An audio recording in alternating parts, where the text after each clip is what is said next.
Good morning. Welcome, everyone, and thank you for joining us today. I'm Elizabeth Suck. I'm the Vice President for Government and Strategic Affairs at MxD. We're pleased to have you join us for today's discussion, where we've brought together experts to explore how artificial intelligence is transforming cybersecurity across the defense industrial base. As manufacturers and suppliers increasingly adopt AI to improve productivity and operations, adversaries are leveraging the same technology to identify vulnerabilities, automate attacks, and exploit interconnected supply chains at unprecedented speeds. Today's builds on the mission of MxD, which is the nation's Digital Manufacturing and Cybersecurity Innovation Institute, which works to strengthen the resilience, competitiveness, and security of U.S. manufacturing.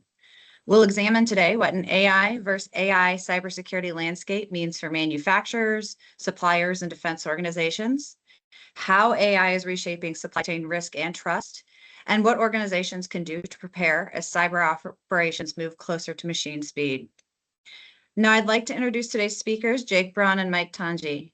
Jake is the Executive Director of the Cyber Policy Initiative and co-founder of Cambridge Global Advisors, and Mike is the Director of the Cybersecurity Program at MxD. They'll be sharing some initial thoughts with all of you before we move into Q&A and discussion. We hope this will be a dynamic discussion and encourage all of you to participate. If you have questions during the program, we ask that you please put them in the chat, and we will get to them later in the hour. With that, I will turn it over to Jake for his opening remarks. Hi, thanks, Elizabeth. Thanks for having me, and thanks to MxD and everybody else for putting this on. Welcome, everybody, on a Wednesday morning here. So yeah, I think when I think about AI and the security of AI, I kind of think about it from three different perspectives. So we at my center that Elizabeth mentioned, the Cyber Policy Initiative at the University of Chicago, we put out an annual report in conjunction with DEF CON, the world's largest hacker conference, largest and longest running hacker conference, called the Hackers Almanac, which I'll show you my little prop here. Whatever. Anyway, it says Hackers Almanac. And so we've been at DEF CON, this, like I said, this big hacker conference. They've been hacking away at AI for several years now. And there's a few things that have come up that have really kind of grounded my thinking on all this. One is that there is no industry agreed upon definition of what security is in AI. So for example, in normal cyber, you would have the 20 critical cybersecurity controls or the NIST framework or things like this that we all know, everybody in cyber knows. Do you know what assets are on your network? Do you know what software is running or trying to run on your network? Do you have secure configurations? All these basic things. Everybody would say, if you're doing that, you're secure. If you're not doing that, you're not secure. Well, we don't have that for AI. No one even knows what we're securing. Are we securing the app on your phone? Are we securing the algorithms that or the weights in the models? Are we securing the data that is training the models? Are we securing the data centers where all this runs? Like, no one can even tell you what we're securing, much less define how we know whether it's secure or not. So that's kind of a disconcerting component of where we are in the market right now and in the kind of trajectory of AI. But then separately, what became more disturbing to us 3 years ago when we first put out the almanac, we talked a lot about this lack of even a definition of what we're securing, much less what security is. Next year, though, last year, well before Mythos came out, nearly every talk from the hackers was about how they were using AI in offensive hacking competitions, and the AI was winning or placing in the top 10 or 20%. And so we wind up in a situation now where we don't even know how to secure this thing. We don't even know what security is or what we're securing. Yet this thing, which we all now know from Mythos and everything else, is likely the most powerful offensive cyber weapon that has ever existed in human history. And that obviously presents a whole host of challenges. And one of the things we're trying to do is get a sense in a non-classified way, because right now nearly all the information about AI's performance and offense is classified. And so therefore, if you're not a general in the U.S. or Chinese or British or whatever military, or some senator or congressman with a top secret clearance that's on the right committee. You have no idea what AI can do offensively, and so we're really working on trying to survey all the hacker competitions, which is where the only place we know of that there's open source information about AI's offensive capability, to be able to chronicle that so that policymakers can have a sense of what this thing can actually do and how they need to write policies to protect themselves and their constituents from it. So first, we don't know what we're securing. Second, this thing we don't know how to secure turns out to be really good at offense in cyber. And then third, an area that we're deeply focused on is its impact on critical infrastructure. So we spend a lot of time and energy helping support small water utilities that these things are ratepayer funded. They have no money, whatever. But many of them are now today without any affirmative decision on their part, supporting data centers. And so therefore they now have a massive target on their back, these small water utilities, from nation states, criminal actors, et cetera, et cetera. We're focused on water because it's probably the most least secure critical infrastructure sector related to this, but power's not in much of a better place. Neither is much of the rest of our critical infrastructure when it comes to this. And so those three areas, kind of what is it that we're securing and how do we even define security? Secondly, what can this thing do offensively, and how do we educate policymakers that don't have top secret security clearances on how they should be thinking about policy for offensive AI? And then finally, really focusing efforts on how are we securing the critical infrastructure that is now highly at risk because of its support of AI, data centers, and so on. Those are kind of the three kind of big moving kind of pieces in my perspective in the AI space when it comes to security. But look forward to talking more about this as we go forward here. So with that, I'll turn it over to Mike. Thanks, Jake. So MxD is the Defense Manufacturing Institute for Digital Technology and Cybersecurity. So these issues are dear to my heart. It's our job to make sure that manufacturers understand how technology in general can help their operations and lead to a more capable and diverse industrial base. AI is certainly on everyone's mind here and everyone we talk to, whether they're large primes or small subcontractors. So the importance of getting this right at the get-go is very important. As concerned as I am, I share your concern with AI, the role that AI is playing in offense, not just from the perspective of advanced capabilities, but also the democratization of mediocrity. Can it identify new vulnerabilities and craft O-Day and work at combat speed to break into things? Absolutely. But also, the capability to elevate script kiddies into credible threats by automating, finding vulnerabilities and crafting, high quality social engineering capabilities at scale. So I don't know that it matters so much the class of power of offensive capabilities being used against us. I think the focus should be not just be on defense, but also resilience, because we're not going to be able to stop all the things that are coming. So we need to be able to recover as quickly as possible. From a defensive perspective as well, I think it's important from the perspective of getting frameworks and definitions and all that sort of stuff in place, absolutely essential. I think the challenge here is going to be the speed at which the policy community and the security community can operate in order to get these things in place. 30 plus, 40 plus years of what we're now calling cybersecurity. We're still missing the fundamentals. We're still, going back to first principles that are stuff from the 50s and 60s that people keep rediscovering every 5 to 10 years. We're not getting the ordinary plain vanilla cybersecurity right. And the problems with AI that AI brings just makes it worse. So I think we're going to be struggling there, and I'd love to have a conversation about with the policy community about how we address that. And for all the benefits that AI has the potential to deliver, particularly with critical infrastructure, we can't stop people from being a threat, but we can figure out a better way to make sure that it's used in critical infrastructure intelligently. The operative word in critical infrastructure is critical, because if those problems last long enough, you stop having individual problems and you start having societal problems. I think if you miss 7 days of connectivity, that's kind of an inconvenience. If you miss 7 meals, people start to go feral. So making sure we get that right is important as well. If that sounds like I'm talking about keeping critical infrastructure and other systems dumb, you're not wrong. Having said that, I think the day will come when AI can be trusted at least as much as we trust actual people, if not more so.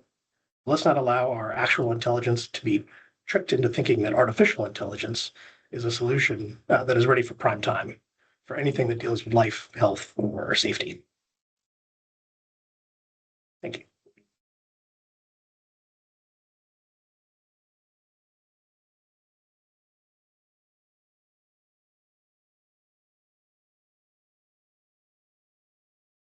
All right. Thank you, Jake and Mike. And I understand, Mike, you've got some questions for Jake that we'll move into next. Just a quick reminder, if you have questions along the way, we are going to have dedicated time for Q&A at the end, and please put those in the chat. Okay. All right, Jake. So the meat. So news coverage of AI and security in a security context seems largely lopsided, right? It's all the benefits that it brings to the offense, the impact, the negative impact that it's having on victims. How serious is this situation, really? Are people right to panic? I think panic is the only reasonable response at this point. No, I'm kidding. So, it's funny. I think that if you look at a lot of the panic that goes on out there, it's interesting to me how negative we are as a society. It's like everybody assumes like, oh, well, these things are going to become sentient, and the first thing they're going to want to do is enslave us and torture us and all these things, or turn us all into paper clips as gets cited in every single AI book that's out there.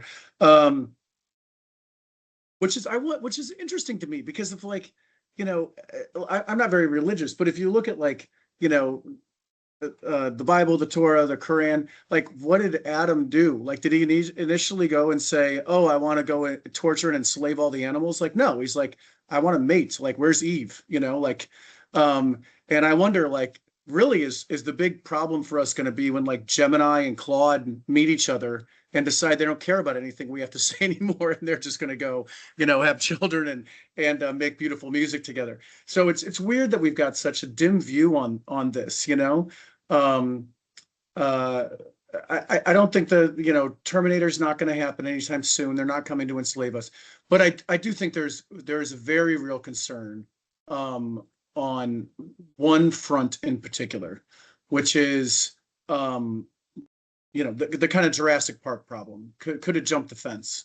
And not that it would, quote unquote, want to jump the fence, because I don't think, at least as of now, it wants anything. But could a mistake happen where, and there's plenty of examples of this in far less severe situations, where somebody gives it a prompt, figure out how to hack this thing for me, and it can't figure it out, and then it figures out how to get out of the sandbox and go take down the power of the thing, and all these things that we didn't intend to do. So, could AI jump the fence and maybe set off a nuclear bomb, or shut off the Hoover Dam and kill all the people who live below it, and so on and so forth? That, I think, is a real risk, and that's where I think the coming up with what are the security procedures and stuff that we're all going to agree on need to be in place, and to address these threats.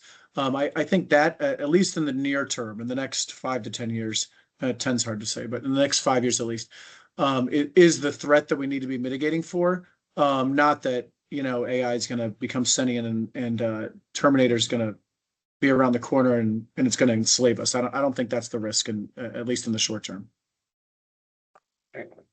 So in regular plain old vanilla cybersecurity, we're still using the CFAA as sort of the blunt instrument to deal with all things related to security. Policy and law always struggles to keep up with technology, but it gets particularly challenging when the time between major developments is measured in weeks and not years. How does the policy making community get ahead of the curve when it comes to AI, or keep pace? Let's not get that far, get carried away. Yeah.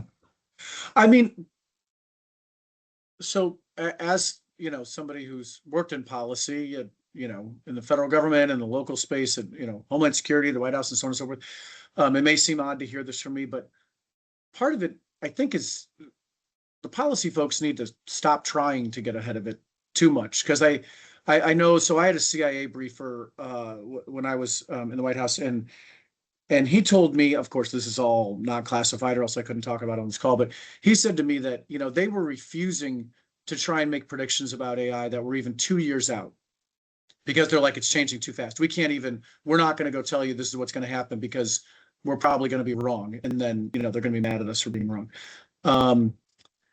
So it's like, if the CIA or NSA or the intel community can't even tell you what's going to happen in 2 years, how's some random policymaker in, whatever, Kalamazoo or even just a congressman in DC that doesn't have, that isn't on the right committees, or a cabinet minister in, Malaysia or Guatemala.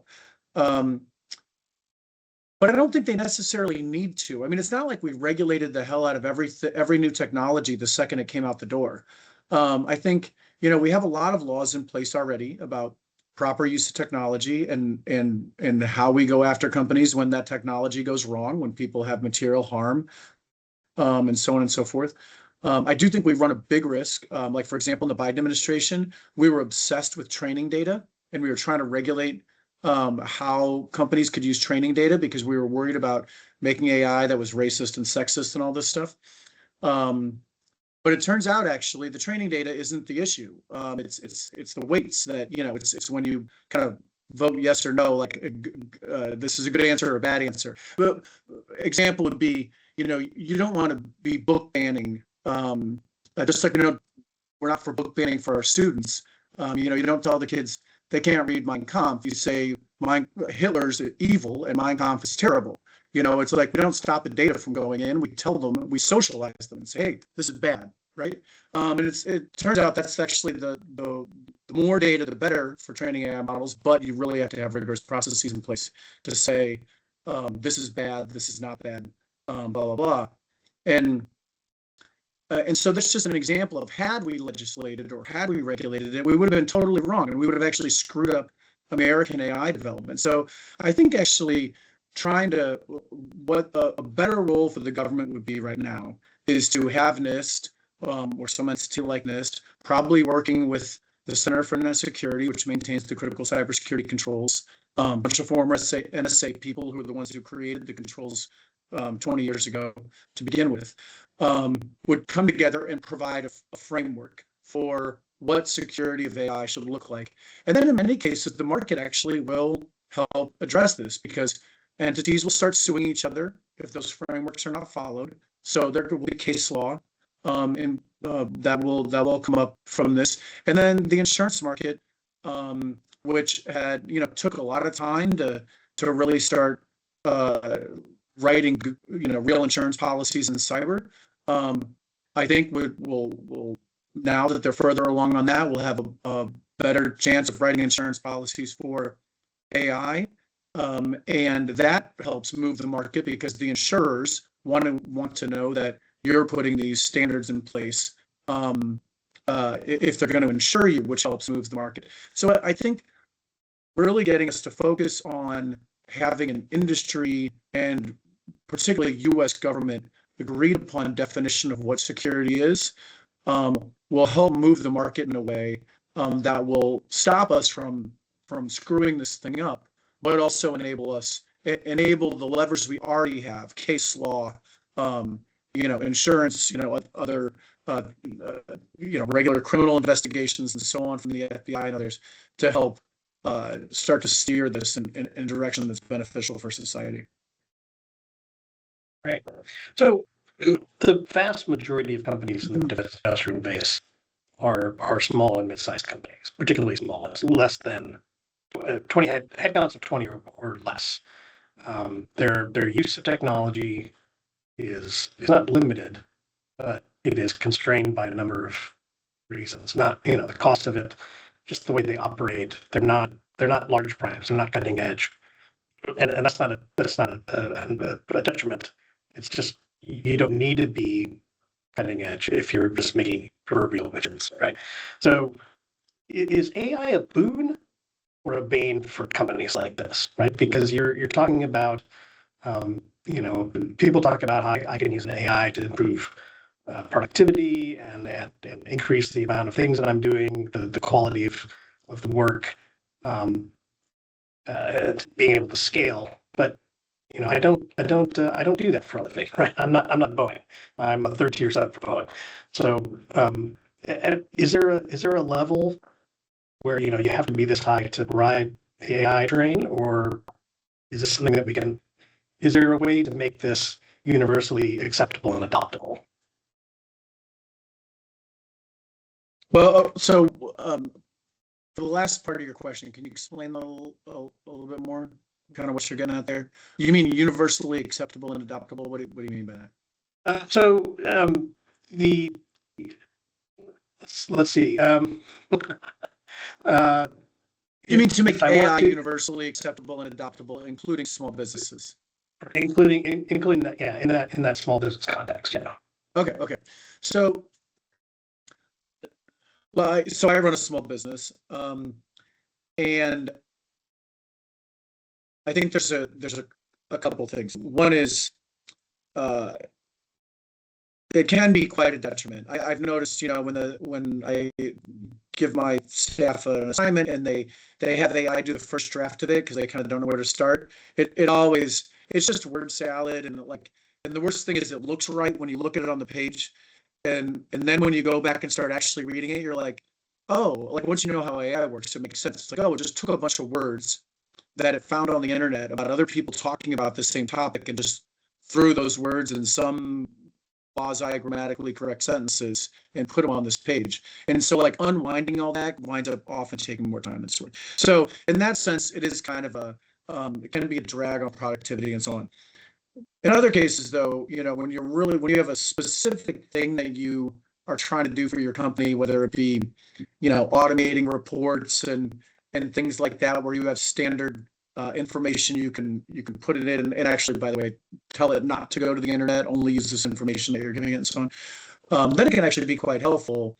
But then I think there's a third category, which is, can you think of things to do with it that you otherwise would have never had the ability to do? Because you didn't have enough humans, or nobody knows how to code in your company or something like that, which for people on the call, I'm sure somebody knows how to code in every single one of their companies. And in that sense, I think it's incredibly powerful. We have a couple of projects at my firm that I've been literally thinking about for well over a decade that I've wanted to do, and just haven't had the staff or the technical expertise or whatever, or the capital to do. And now we're marching down the path and are frankly further along than I ever thought we would be, with just 6-12 months of effort behind it. And so I think that's where you can start to see orders of magnitude in a jump of benefit to your company, where you're not just kind of using it to cheat, write memos that it's going to screw up anyway. You're not just making you incrementally more effective than you would have been, or efficient than you would have been otherwise.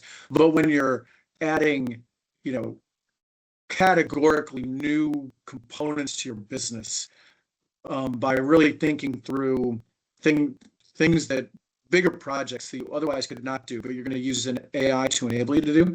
I think that's where you start to see real benefit of it. But you've got to actually think through it. It can't be something you give an intern you know, and really be intentional about your outcomes and what you're using it for, and so on. And then I think it is helpful even to the smallest of companies. Back to the system stuff. We talked about the capabilities the AI provides for offense. We know that there's a corresponding response on the defensive side in incident response and recovery processes. Understanding that we can't probably predict more than a year or two out, is there an iteration here where these AI offensive defensive activities become fully autonomous, or is there always going to be a human guiding the attack and managing the defense? So it's interesting you say that. So back to water, which I mentioned at the beginning of the session here. So when I was at the cyber office in the White House back in 2023, was when Volt Typhoon happened, which I think many of the people on this call who, because of your backgrounds, I assume know what that is. It's where the Chinese are pre-positioning malware on our critical infrastructure, particularly military assets, so that they can shut everything down. Well, presumably, we assume this is what it's for, so that they can shut everything down to slow our response to some sort of a conflict, presumably an invasion of Taiwan. And so that made, you know, all of us really, I mean, teams of people in the White House and multiple other agencies were then like, oh my God, what do we do about this? And as a part of that, so that's been going on at least since the 2023 Volt Typhoon attacks. So fast forward a couple years here, and one of the things that my center, University of Chicago, is doing is a project with DARPA. By the way, we haven't talked about this publicly yet, so hopefully this is a Chatham House Rules meeting, or at least nobody's going to post about this afterwards. But anyway, we're working with DARPA, who is creating digital twins of water utilities. We'll go in, map the network of water utility, create a digital twin of it in a separate environment, and then they're dropping in a red team agent and a blue team agent, AI agents, and those agents fight each other, you know, a gazillion times. And then they figure out what's the scenario in which the blue team agent wins. And then the hope is that we're able to take that and start to then dump it into the 150,000 water utilities that there are across the country, which, as I'm sure all of you are painfully aware, we have a 500,000 person shortage in cyber professionals in the US right now. And so to think that we're going to find 150,000 more out of thin air to go work in underpaid jobs in water utilities is a pipe dream.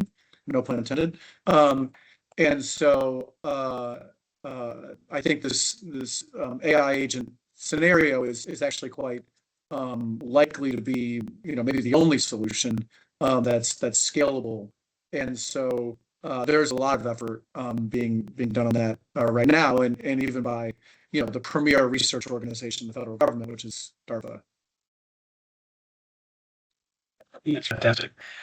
So the long-standing advice that we've been giving people for years, right? Strong, unique passwords, multi-factor authentication, segmentation, all of that stuff.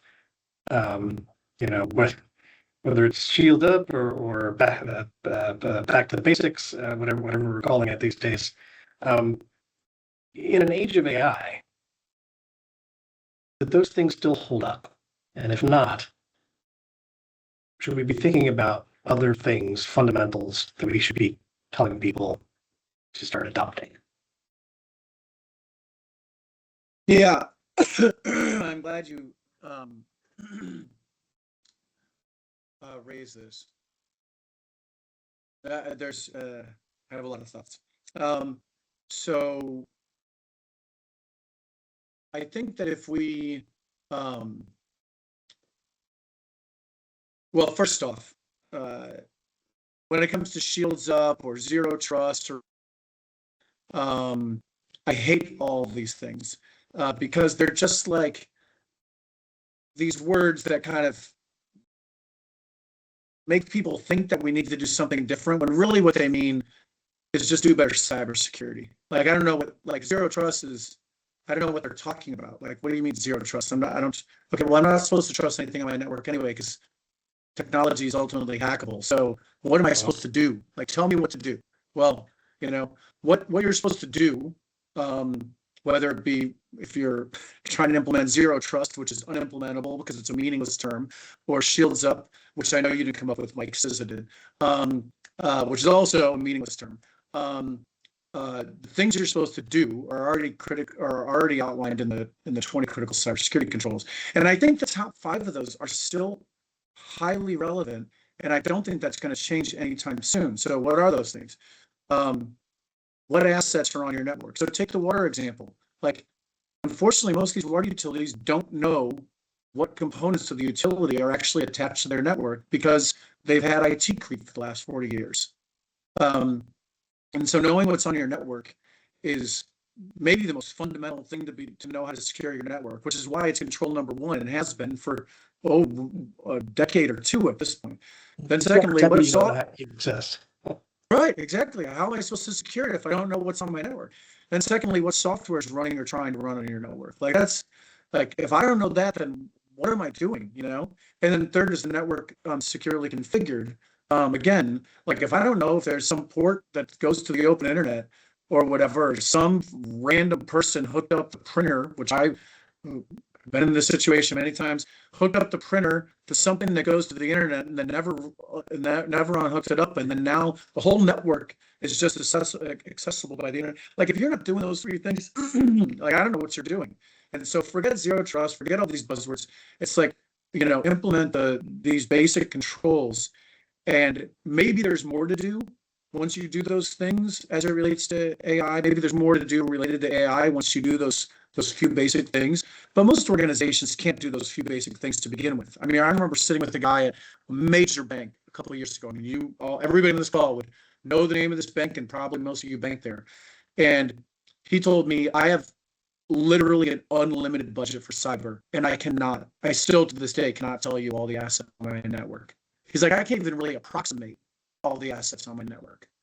And so, like, now granted, this is a major international bank, and a lot of folks here our companies aren't that big, but if you can't do that stuff, then there's nothing else really to talk about. So I guess it's a long way to say I think the basics are still the basics.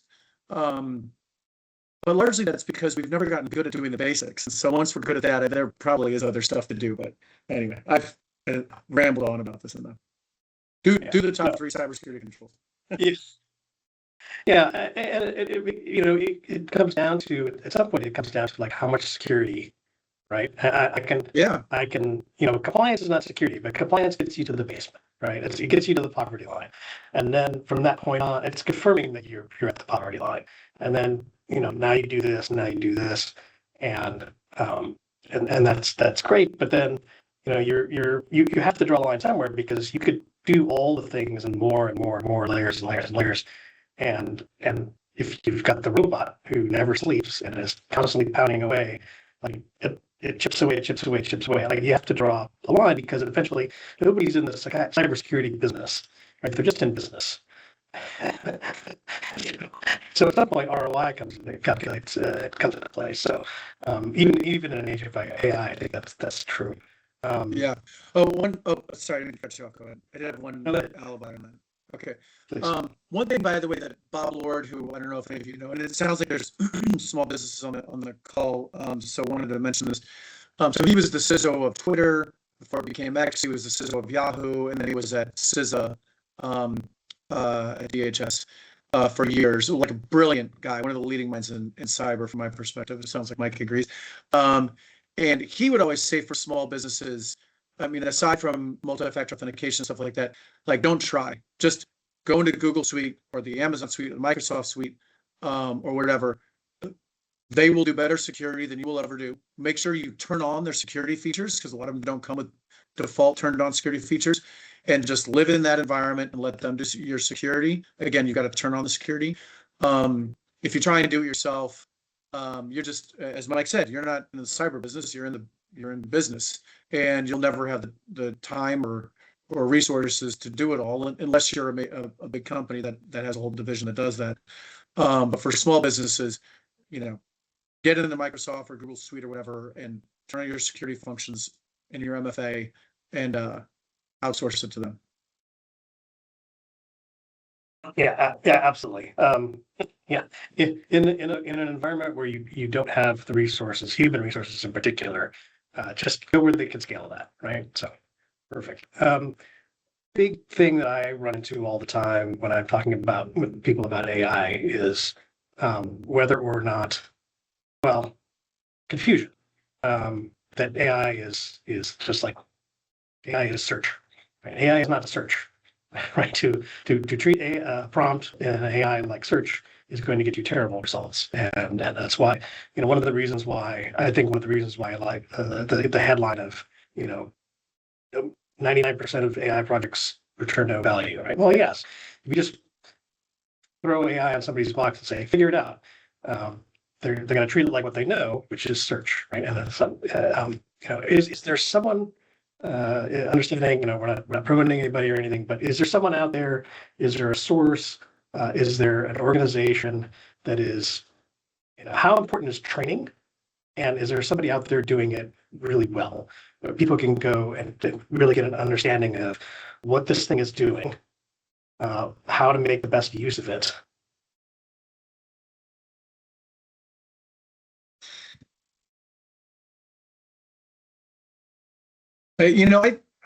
So I do think there's a handful of, excuse me, courses out there.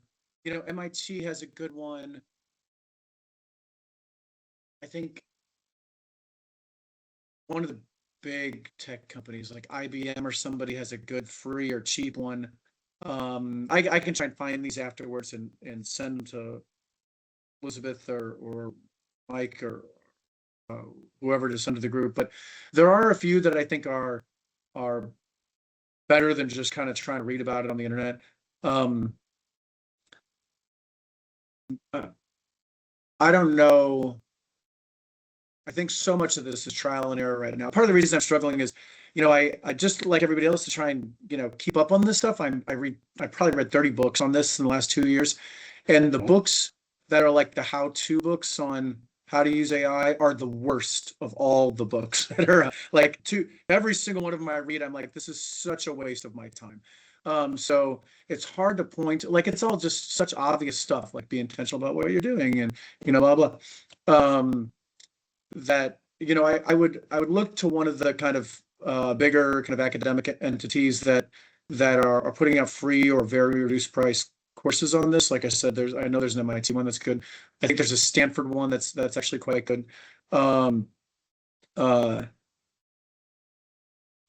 of that, I think a lot of this is really playing with it. And I was talking to somebody yesterday or a couple of days ago who was telling me that he now has a requirement in his company that everybody has to spend an hour a day trying to figure out how to use AI for their job. And he spends 2 hours a day just messing with it to try. And now this guy works like 90 hours a week. So 2 hours a day to him is like, he's still working, twice as much as most people are, but just to figure out. And, a couple tutorials from some of these classes or, some pointers you get on the internet. And then really it's hands-on learning at this point. Autodidacts are going to do quite well in this environment for the next few years. That's so perfect. Perfect close. Are there going to be, so my position is AI is great, particularly in security. AI is great if you're already senior and know what you're doing, right? Because you can, not only can you know how to craft a prompt well, but when the response is wrong, right? Junior folks don't know that, right? They might be able to put a good prompt together, but they don't know when the answer is wrong. So using this in a broader business context, same sort of principle I think applies. If you already know what you're doing, you can, the key factor right now is that's wrong. Take that out, retool that, redo the prompt, right? To correct whatever it is you did to get a better response. Are we looking from a security perspective in particular, are we looking at a point in time where there's going to be haves and have-nots, or protected and unprotected, just because we've employed the AI in a security context, and it's working at the same rate and level as the offense that's coming. And then there's everybody else, right? Like for all those people who don't outsource this to Google and Microsoft. Yeah, for sure. I mean, I think if you think of this from a global perspective, that already very much exists. And I think NotPetya, is probably the best example of that. So this was the Russian cyber attack that was unleashed, most likely to attack Ukrainians and companies that did business in Ukraine, because it attacked a specific type of, I think some sort of tax software that was specific to the Ukrainian, specific to Ukraine and the Ukrainian tax code. But of course, it spread everywhere. This is what took down Maersk and all these things. And where it hit the hardest was in developing parts of the world and elsewhere that, just don't have, security features, don't have money to, buy security tools and so on. So they're just working on outdated versions of old software and stuff, which are particularly vulnerable. So I think we already live in that world. I agree with where I think you're going on this. I think it is going to be exacerbated. I think that we're likely to, one of the things that it looks like at DEF CON this year, which again, the big hacker conference, what everybody's so obsessed with right now is open source AI. And I do think that we are going to wind up in a scenario soon where you're going to have access to free, powerful AI that you can deploy on your networks, to look at all your logs and things like that, stuff that you wouldn't otherwise be able to do. Particularly as unless you're a gigantic corporation that has, a bunch of people who do that for you and tools that do that for you, that would actually be able to help your security. Now, obviously, the bad guys are going to get better too. So, you've got that kind of cat and mouse. But I think we will soon be in a place where there's far more powerful security tools to use, that are free or incredibly inexpensive, than we have today. One other thing, though, about your staffers who don't know what they're getting wrong and so on and so forth, I will say, so, when I mentioned at my company, we're focused on a couple big projects that, I've been thinking about for literally over 10 years and just haven't had the capacity to do for whatever reason, that now we're really chipping away at. The point you made about not knowing when the outputs are wrong is so incredibly important. So these projects are things that, like, my company, this is what we live and breathe all day. So we know when we're seeing things that look wrong, we know what to go back and say, oh wait, is that hallucination, or maybe do we miss something, or whatever. I think if you're running an ice cream shop and you decide you want to get into, the satellite business, this is probably not the best, way to go about it. Just writing some really well crafted prompts about, how to build a satellite or something like that. Because presumably, if you're running an ice cream shop, you're not an expert in space infrastructure, and so you may be better off trying to build an AI that is specific to the ice cream business, which you are an expert in. And so I think that's where people can get really sideways really fast, is when they try and use this in a way to, like, solve some burning desire from when they were graduated college and always wanted to be something that they're not today, and they're going to use it for that. Like, this probably isn't the best tool for that.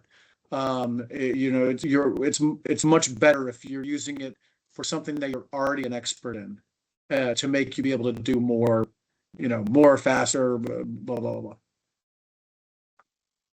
That's fantastic. Thanks, Jake. I really appreciate your time coming on today and giving us your insights. Thank you. Yes, thank you, both of you. Thank you, Jake. Thank you, Mike. I understand that the chat is open. If you can put a question in, please do. I've got at least one to get us started, because we've got about 5 or 10 minutes here for questions. So as I was thinking about the discussion and kind of what the position of some of our small and medium manufacturers and suppliers on the call might be, What's for an organization with limited cyber resources? What's the biggest mistake you see companies making right now in trying to respond to AI related cyber threats? Where would you recommend that they put their next dollar or their next hour of effort?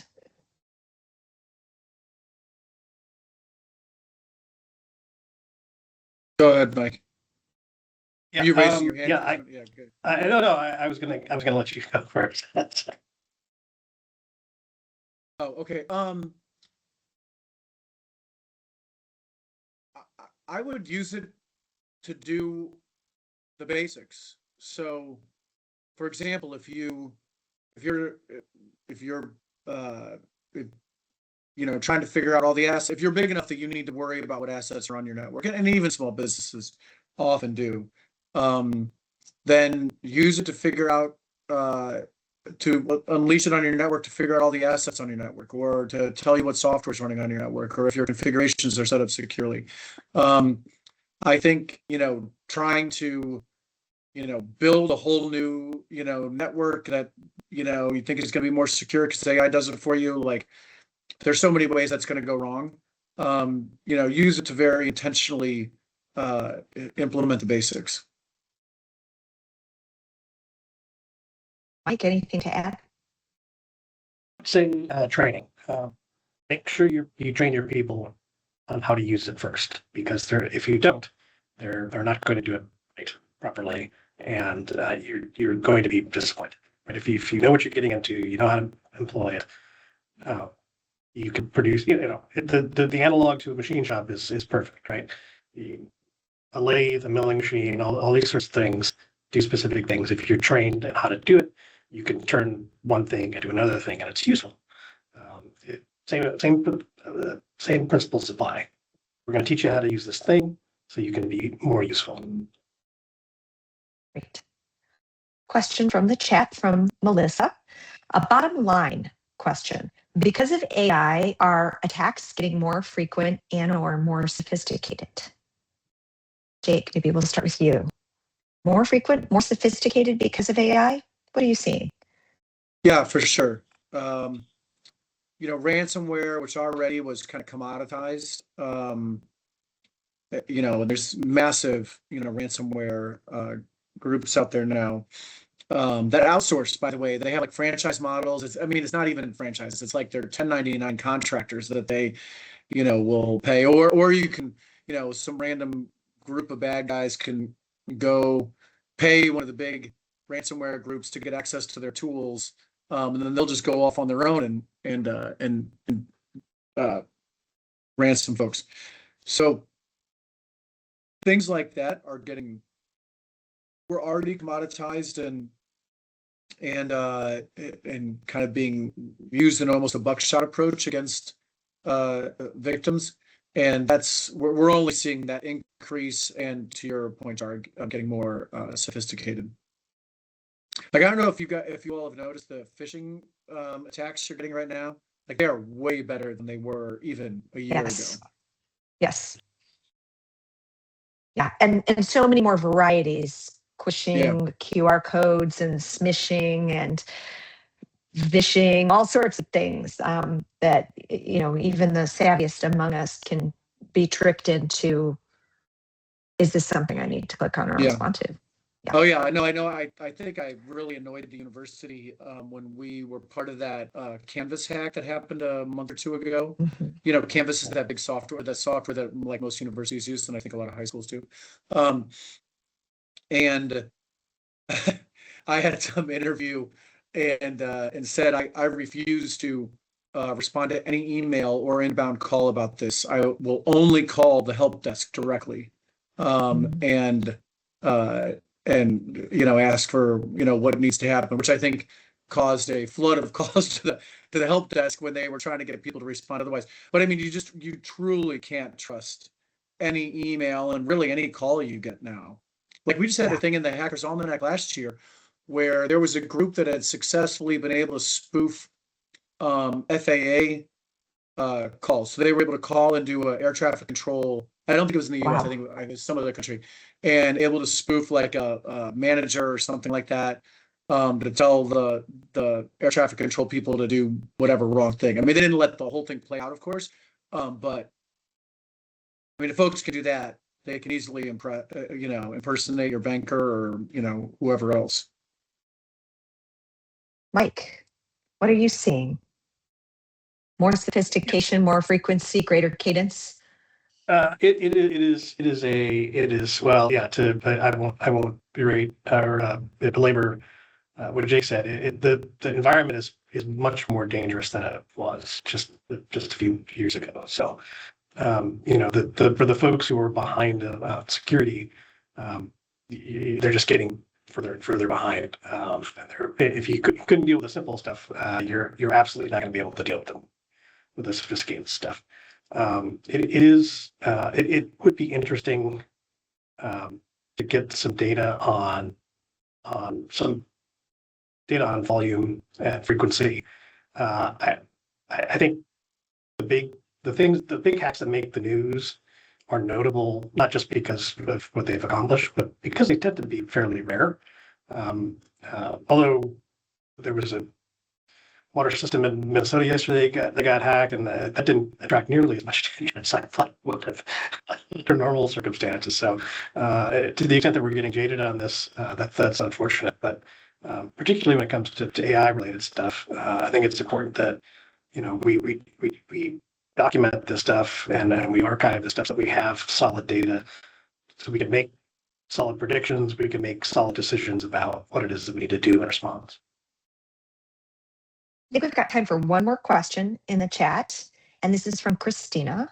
What are the perils that small businesses might face using aggressively priced foreign open-weighted models versus more expensive US-based closed models? Do foreign models phone home? Well, by foreign, go ahead, Mike. Yeah, as a former intelligence officer, I could say with a high level of confidence that all foreign models at some point will phone home. Phone home, yeah. Much as ET tried to as well. Yes. Yeah. Well, yes. when you say foreign, do you mean Chinese? Because if you mean Chinese, then Yeah. yes. And oh, by the way, they're also planning malware and everything in wherever you're deploying it. So, yes. Yes. Okay. Yeah, I think this proceed becomes with one of those. high caution. Yeah, it becomes one of those things where it's like anything else, right? There's more risk in using this, but it's free. So there's a non-zero number of people who are going to go, whether it's AI or in any other context. This thing is free. I will, and we see this all the time, right? It's like I'm going to do the thing that makes 10x, 100x, and I'll live with the risk because the pain of the risk is, a fraction of what I've made in profit or What the upside whatever is. the unit of measure is. So yeah. Classic economics-driven human behavior. Yeah. One last one in the chat. Okay, from Aubrey. Real quickly, a coworker of mine was using Read AI to capture transcripts from her meetings, and the IT team of my company informed us they don't want us to use AI during meetings. Do you think this is a valid concern?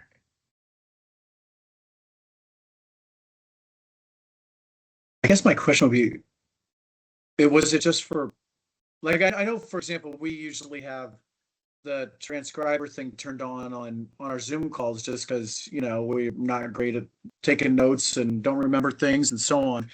But we'll often, particularly if we're talking to folks in government, we'll shut it off because, people don't want it for privacy reasons, or government folks are concerned because they don't want to be on the record for anything.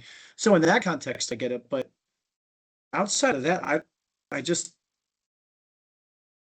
I'd wonder, like, if they were around in 1985, would they not want computers being used during meetings? Or like if they were around in 2008, would they say they don't want anybody to have an iPhone in a meeting? Like, it's just odd to me, like, why not this specific tool? When we moved from quills to pencils, do they not want pencils in meetings? It was only quills. Like, I don't know. It's just, The promise and perils of technology. Yeah, I get a little bit, I mean, yeah, go ahead, Mike. Yeah, the more disturbing question is how come the IT team found out after the fact that somebody installed AI? Right. That might be a safe place for us to come to rest today on the existential question or the philosophical question of why. We've got a couple of other questions in the chat, which there will be a write-up and a recording available from today. So we'll try to address those in that format. Mike, Jake, thank you so much. Thanks for bringing your expertise and your viewpoint today and making yourselves available for the last hour. And thank you to all those who stayed with us today for the program. Hope you have a good rest of the day.